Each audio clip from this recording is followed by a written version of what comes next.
இப்போதான் இந்த தமிழ் ஜாதி பெண்கள் வந்து வெளியில் ஐடிலையும் எல்லா பக்கமும் வேலை செஞ்சு வேலைக்கு போய்கிட்டு இருக்காங்க, வெளியில் வந்துக்கிட்டு இருக்காங்க, ஒரு பிரசிடென்ட் ஆகிறாங்க, ஒரு கவுன்சிலர் ஆகிறாங்க.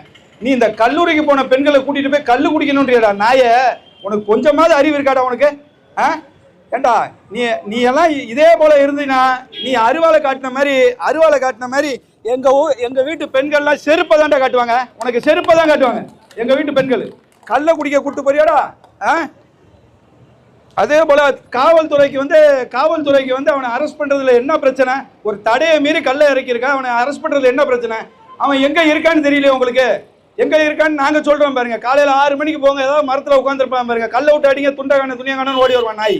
அவனை பிடிக்கிறதுக்கு உங்களுக்கு துப்பு இல்லையா? ஒரு எஃப்ஐஆர் போடுறதுக்கு உங்களுக்கு துப்பு இல்லையா? அவன் மேல போடுறதுக்கு எதுக்காக இன்னும் அந்த எஃப்ஐஆர் போட முடியாம உட்காந்துருக்கீங்க? கோயம்புத்தூர்ல எஃப்ஐஆர் போடுறாங்க, எல்லா பக்கம் எங்க இளைஞர்களையும் எங்க மக்களையும் வந்து பிரிவென்டிவ் அரெஸ்ட், ஒரு அக்கரன்ஸே நடக்காம பிரிவென்டிவ் அரெஸ்ட் எவ்வளவு பண்றீங்க? எவ்வளவு பிரிவென்டிவ் அரெஸ்ட் பண்றீங்க? ஒரு அக்கரன்ஸே பண்ணிட்டான், ஒரு மரத்துல ஏறி கல்லை இறக்கிட்டான், அவனை வந்து உங்களால அரெஸ்ட் பண்ண முடியலையோ? இல்லைன்னா சொல்லுங்க, எங்களை ஃப்ரீயா விடுங்க, நாங்க எப்படி தூக்கிட்டு வந்து அவனை ஸ்டேஷன்ல கொண்டு வந்து ஒப்படைக்கிறோம்னு பாருங்க.